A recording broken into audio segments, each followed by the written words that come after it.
I love it when I read something in the Word and then I hear the same thing from Pastor Kirk on Sunday morning, or somebody will send me a text message, and it always reminds me, it takes me back to one of my professors in Bible college always said that when you hear the same thing more than once, it's God's way of saying, listen up, I'm trying to tell you something. And that's happened this week. A bunch of us have been going through this devotional called 40 Days to Lasting Change, and I was thinking about preparing for tonight.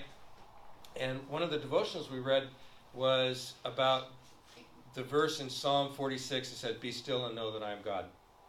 And I'll read to you a little passage in that devotional in a minute. But as I started thinking about that and meditating on that, it was interesting that a couple of the guys from our group started texting me. Hey, this really spoke to me. And so immediately I got, okay, God, I get it. This is important. So I went back, and what oftentimes happens is when we start paying attention like that, we start noticing other things. So the next night, after I had gotten those text messages, I went to pick up one of my boys after work, and he was really excited because he was, for the first time ever, going to get a small tax refund. And so he got in the car, and the first thing he said was, Dad, what do you think I should do with my tax refund? And before the question mark had a chance to end, he started telling me all of the ideas that he had. And for the next 10 minutes or so, he continued on with all of the things he wanted to do. And then in the middle of that, he said, so what do you think I should do? But what I really want to do is, and there never was an opportunity for me to speak. And we got home, and I realized as I walked in, and I chuckled, and I kind of thought, as I prepared for bed, I thought, Lord, that's me. That's me. I take a little bit of time and I shoot up a prayer. Lord, what should I do in this situation? And then I just motor right ahead and do whatever I think I'm going to do. And I don't take time to listen. So, part of this says, when God speaks to us, he often speaks in solitude and silence. How many of you guys can say that in the last week you had more than 10 minutes in the last week that you would call solitude and silence? I couldn't pick out 10 minutes in the last month. When God speaks to us, he often speaks in solitude and silence. That's when we tend to have a startling realization. It tends to play out a little bit more as it did with the prophet Elijah in 1 Kings 19. Elijah went up to a mountain to meet with God, but God hadn't showed up yet. While Elijah was waiting, a strong wind blew through the area, and Elijah thought, oh, God must be in the wind. But the wind died down, and God was not in the wind.